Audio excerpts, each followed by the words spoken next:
Spoiler warning for WandaVision, episodes 1 through 7. Hello, I'm the Infinity Theorist Quake Spin-off Enthusiast, and WandaVision, episode 7, revealed that it was Agatha all along. I will be talking about this and more things you may have missed in my review and analysis of WandaVision, episode 7.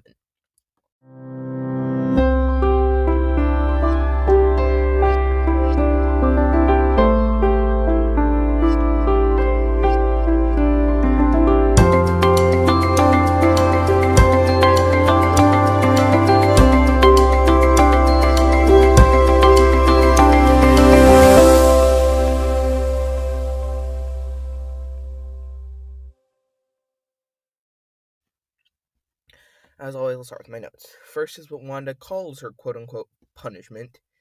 She says it's a quarantine-style staycation, a combination of the worst thing that has happened in this past year, the word style, and at least according to The Good Place TV show, one of the worst words in the English language.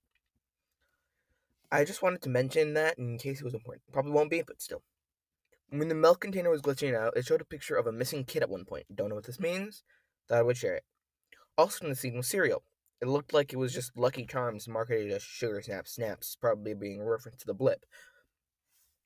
Also in the cereal box was a clown, probably there to represent the circus Wanda turned the sword base into at the end of episode 6.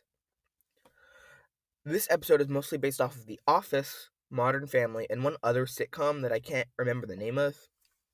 I really liked the nod to The Office in the intro because I actually watched it last year, The Office, and I really liked it. And WandaVision, or Vision, is not mentioned at all until the very end of the intro when it says WandaVision. I find that interesting because it suggests that they are growing farther away from each other.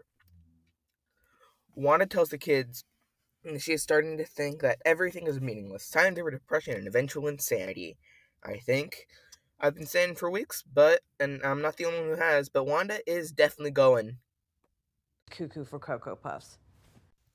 I like the interview scene after Wanda says she was too harsh on the boys because she jokes that Vision is made of vibranium, and the boys literally inherited tough skin. Get it? Because because vibranium is nearly unbreakable. You get it. And when Agatha comes to Wanda's house, Wanda doesn't hide her magic. Instead, she just invites her in, suggesting that she trusts Agatha, or at least that she has trusted her. When Agatha asks Wanda about her mole, a clear sign of a witch, by the way, she says Wanda needs boundaries. Clearly a reference to Wanda's reckless evening, as she called it. Okay, Evil Pineapple, keep your secrets on why you know everything about Westview. But no, we will find out eventually. Agatha asks Wanda if the reality she created is falling apart is what she deserves. I feel like Agatha's plan has something to do with breaking the hex, and she's making Wanda unstable so that will happen.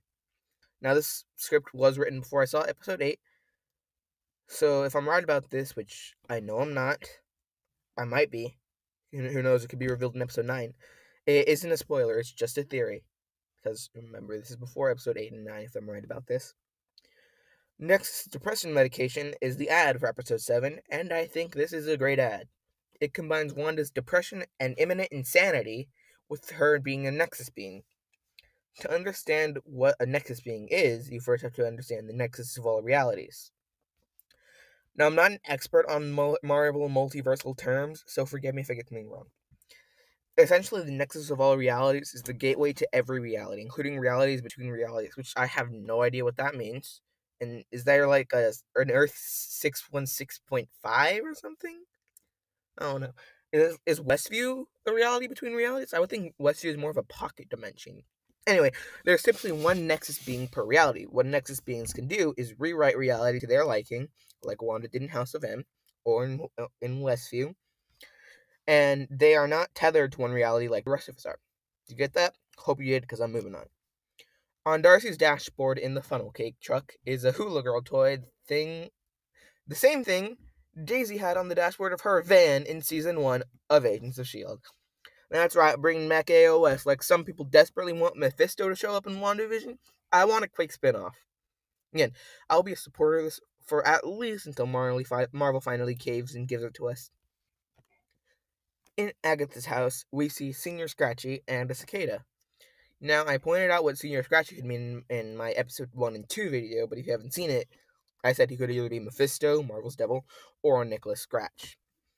Agatha's son, Nicholas Scratch being Agatha's son. Some people have said that the cicada could represent Agatha. Cicadas stay dormant for like 2 to 17 years, and once they're ready, they come out into the real world. Like how Agatha has been hiding for all these years, and now we see her here in WandaVision. Agatha's basement contains so many things, including a book people speculate to either be the Darkhold or the Necronomicon. I think I pronounced that right. I hope it is. I know it is probably the former, but I still want it to be the Necronomicon, the Book of the Dead, made partly through the Darkhold's magic. I only want it not to be the Darkhold because that could prove Agents of S.H.I.E.L.D. isn't canon because of the different covers. The Darkhold did appear in AOS Season 4. That's what made Ada evil. She read it to bring Coulson and Fitz back to the real world when they were in some sort of other pocket dimension or something. They're going to bring back Robbie Reyes, but he couldn't because he was tied up with Mac being Ghost Rider. An easy way to write this off, though, is that if it is the Darkhold, it's just to say that the S.H.I.E.L.D. team and Morgan Le Fay, the witch from Runaways, just had a different copy. Like, Agatha's version could be from the Sanctum Sanctorum library, and the TV show's copy was just the original. Moving on from the cursed books of the Marvel Universe, the aspect ratio in Agatha's basement changes from the perfect aspect ratio, at least in my opinion, of 16:9, to the shorter and wider aspect ratio used for feature-length films, 21:9. Should be 7:3, but that's a subject for another day. What this change in aspect ratio tells us is that the basement is outside the Westview Hex's borders. As I have mentioned in this video, Agnes was confirmed to be the witch Agatha Harkness in this episode. In the comics, Agatha acts as a sort of anti-hero who's kind of a mentor to Wanda. She manipulates her, but isn't really a villain. She is like Tony Stark was with Peter Parker in the MCU, except that she takes advantage of Wanda. The Agatha Harkness reveal was not very surprising considering all the evidence and theorists who said she was. One thing no one predicted was the Agatha All Along song. I really like that song and how it implies Agatha had some sort of plan. Who knows? Maybe we'll see that plan soon. She also confessed to killing Sparky, which is just evil. I can forgive holding an entire town of 3,000 plus people hostage, but killing a dog is just unforgivable. I get it, you can be evil, you may have a partner you're working with. But that poor dog, you probably didn't do anything except eat your plants, except, of course, those plants could be the reason Agatha killed him. That's not the point. Anyway, there was a post-credits scene where Monica sees Agatha's basement, and fake Pietro appears behind her saying, "Snooper's gonna snoop." I have no idea what this means, but I know it's important. Before we get into the review, I would like to say that I am launching a sort of YouTube podcast on March 1st. I'll just be talking about fandom and life and stuff. It'll be on Mondays, so make your Mondays less boring and subscribe to ITUR, Infinity Theorist Unscripted Rants. Link to that channel is in the description with all the other links. And while you're down in the description, let me tell you about Infinity 600, a project for a world record. Would you like to take part in that?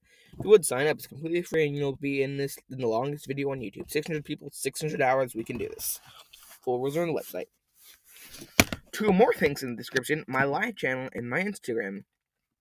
I'll be posting video updates, stream reminders, and just fun stuff on my Instagram. If you want some fandom fun live, subscribe to my live channel for that nearly every Saturday. There you go. Monday, ITUR, Wednesday, a normal video, and Saturday, a live stream. Now for the review. First, a title review. This episode is called Breaking the Fourth Wall. It is one of those TV tropes that's always fun, and I really like when films do this. I'll give the title a 93 out of 100. As for the content, I absolutely loved everything about this episode. It was also hilarious, and all of those funny moments had a hidden meaning, which you know I love. So this episode gets a raw score of 99 out of 100. 99 out of 100. There's like 1 point of room for improvement that I'm leaving for just in case. That averages out to 96 out of 100. Very great score.